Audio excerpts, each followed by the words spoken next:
Here are some precautions when using a multimeter. First, choose the correct setting.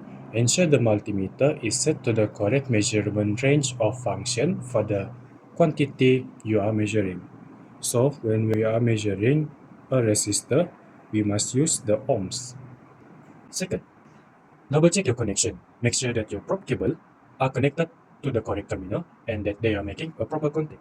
So make sure the probe cable is inserted correctly and tightly. Third, check calibration regularly and calibrate the meter to ensure accuracy. When you are measuring something, don't forget to calibrate it. And make sure get the arrow is pointing at 0. I will show you how to measure a resistance. What you need to measure a resistance is a multimeter, two probe multimeter, and a resistor. So, firstly, I will insert the black probe into the negative hole and the red probe into the positive hole. So, our first resistor have the color code of brown, black, silver, which is 10 ohm. When you measure a resistor, you must use less than the number. So I will use times 1 in the ohms unit. Firstly, before we measure a resistor, we must calibrate it in order to get a correct measurement. So make sure you will get the arrow is pointing at 0. Okay, now you can start measure the resistor. Here I get 10 ohms. Okay, for the second one, we got the color code, which is brown, black, brown, gold, which is 100 ohms. And how you measure 100 ohms is less than 100, which is 10 ohm. So I will use the 10. And first, don't forget to calibrate, because calibrate is important in order to get the correct measurement. Make sure the arrow is pointing at 0. Okay, now I will start measuring it.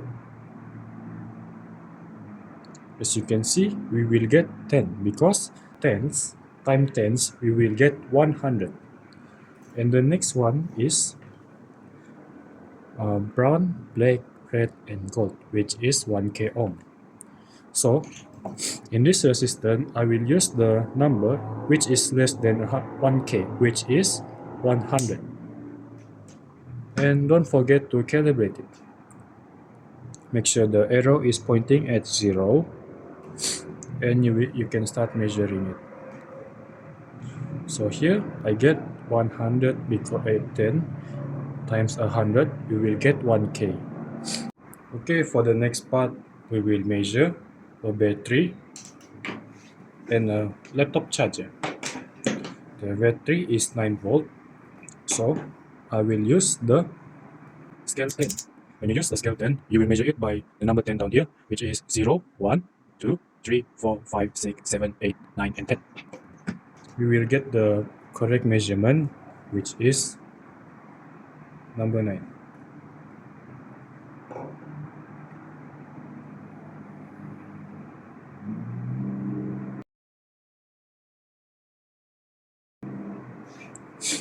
Okay, for the next one, we will measure the laptop charger, where the outside is negative and the inside is positive.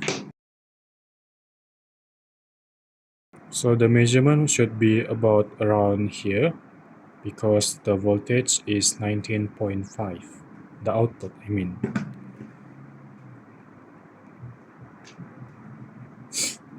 So the negative was outside and the positive one go to the inside.